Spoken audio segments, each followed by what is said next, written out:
Shabbos Parah is the third of what is called the four Parshios, Arba Parshios. A Parsha is a reading.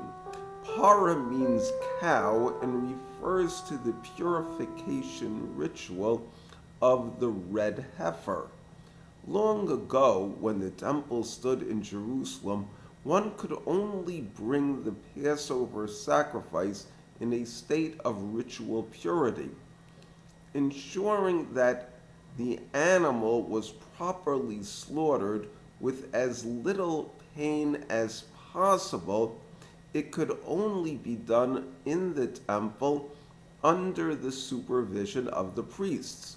To show that it had religious sanction, the lifeblood of the lamb or kid goat was poured on the base of the altar.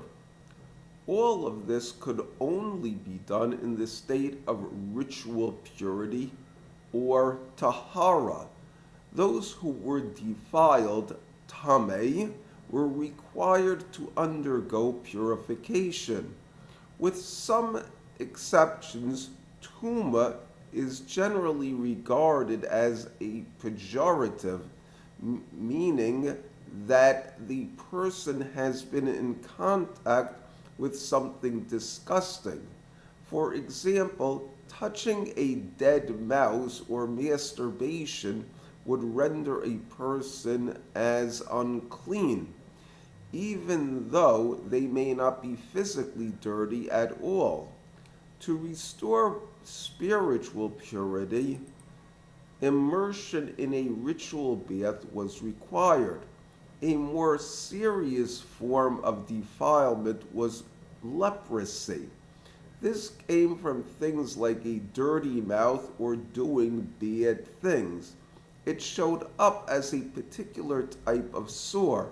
A person struck with this had to be ostracized, then undergo a distasteful purification ritual. The worst type of tuma was from touching a dead body or even being in a room with it. If somebody, God forbid, killed another, they would contract this type of defilement, but it also could apply to a soldier in battle or a mortician. The defilement basically lasted 7 days. To restore purity, they needed to be sprinkled with a hyssop branch, dipped in a mixture of water and ashes of the red heifer on the third and seventh day. A person could choose to remain unclean and undergo the appropriate ritual at their convenience. The Passover sacrifice, which was basically the Passover Seder, required a person to be clean. For this reason, it was wise to make arrangements for purification a few weeks before Pesach, hence the designation Shabbos Parah. Because of our many sins, today the temple is not standing. Even so, on Shabbos Parsha, we still read the section of the Torah about the red heifer. The Haftorah for Shabbos includes the lines, I will sprinkle pure water upon you, and you will be purified from all your defilement, and from all your abominations will I purify you. I will give you a new heart and a new spirit I will put within you, and I will take away the heart of stone out of your flesh, and I will give you a heart of flesh. It's from the prophet Ezekiel. This reading from the prophets was chosen because of the reference to sprinkling pure water, which is like the purification which comes from the Parah Adumah. Also, it includes the ideas of purification from sin, a pure heart, and a new spirit. In many congregations, Psalm 51 is also said. It has references to ritual purification.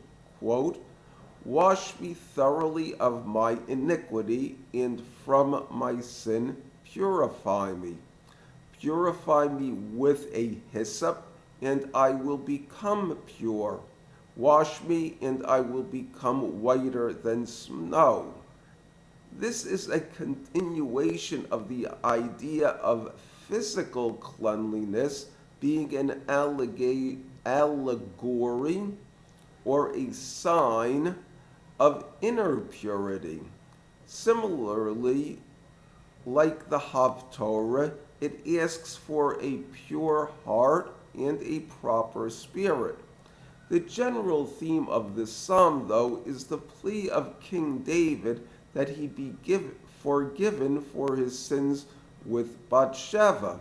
It ends with a prayer that God's goodwill should be manifest in Zion, meaning the temple, and that God will desire zivchei tzedek, literally righteous peace offerings. A peace offering is in essence a religious banquet. That it is a righteous would mean from a practical standpoint that it is beautiful, and from a spiritual standpoint that it is being done by good people for the right reasons. The lesson of Parshas Parah is that now is the time to start cleaning our homes, clothes, and bodies. In addition, we should be examining our attitudes, especially the things that concern us and the things we love. This is so we conduct the Seder Pesach not only with our homes cleansed of chametz, but our hearts as well. Thank you.